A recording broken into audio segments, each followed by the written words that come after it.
But what they argue, again, this is the old creationist dichotomy, if you just eliminate Darwinism, by which they mean something to do with natural selection, but they also toss in all this other stuff, you therefore prove intelligent cause. But I just want to remind you, those of you who are not evolutionary biologists, that there are quite a variety of evolutionary mechanisms and processes in addition to natural selection, including some that we might not even have discovered yet. Right? So it's a little bit preliminary to say that if natural selection doesn't work, evolution can be chucked off the stage.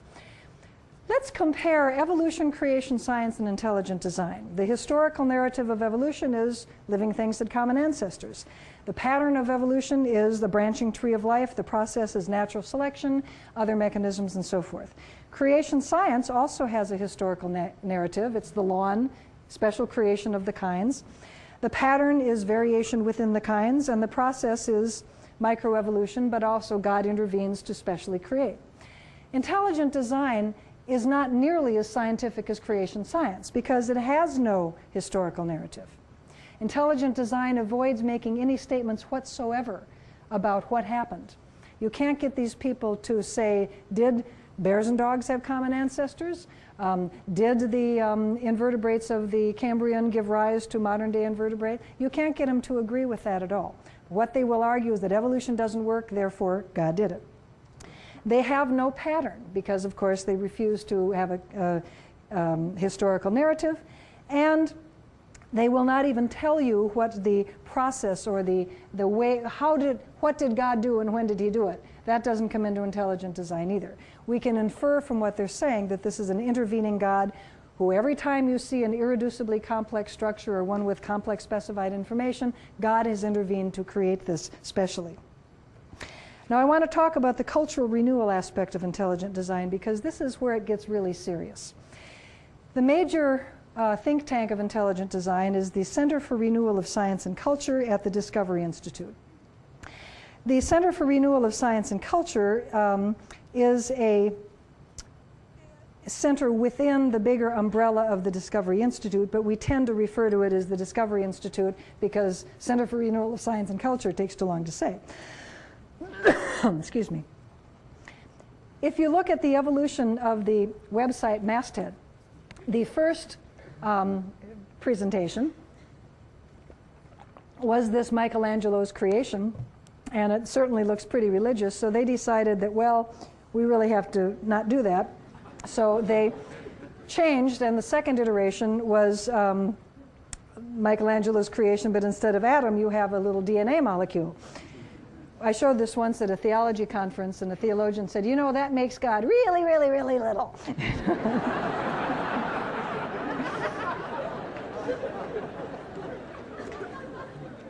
In more ways than one, actually.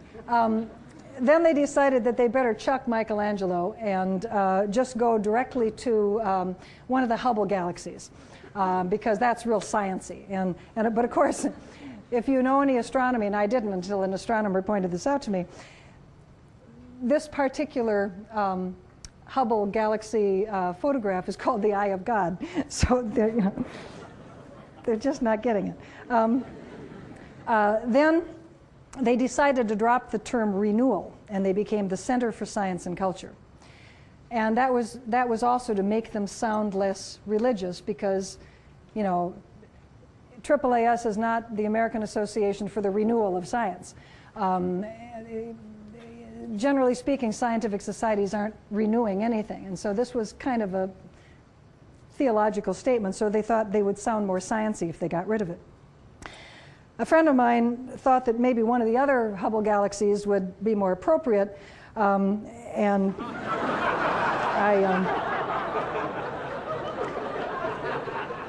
but they haven't taken us up on that as a suggestion. But you know, that's a real galaxy. I mean, that is really one of the Hubble galaxies.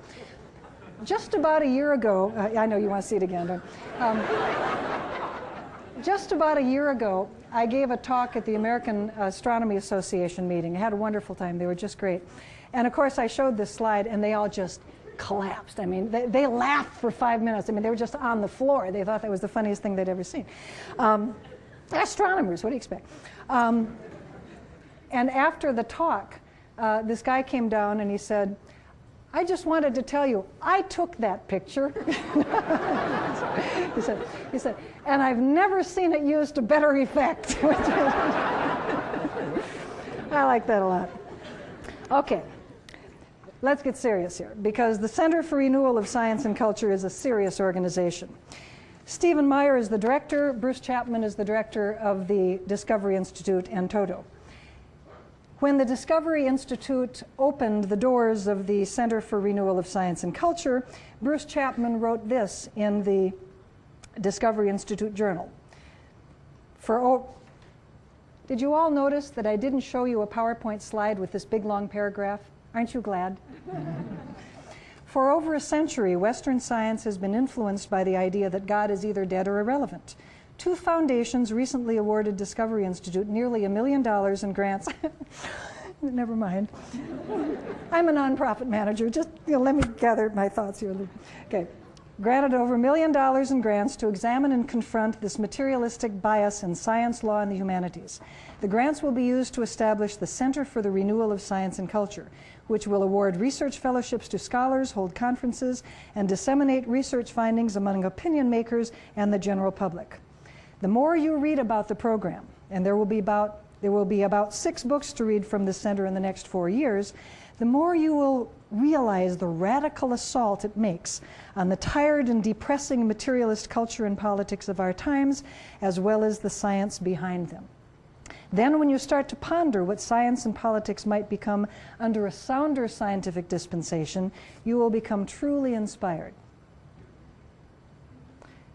Dispensation is another interesting term, if you know any theological terms. Accordingly, our Center for the Renewal of Science and Culture seeks to show that science supports the concept of design and meaning in the universe, and that design points to a knowable moral order. This is not your average scientific society, folks.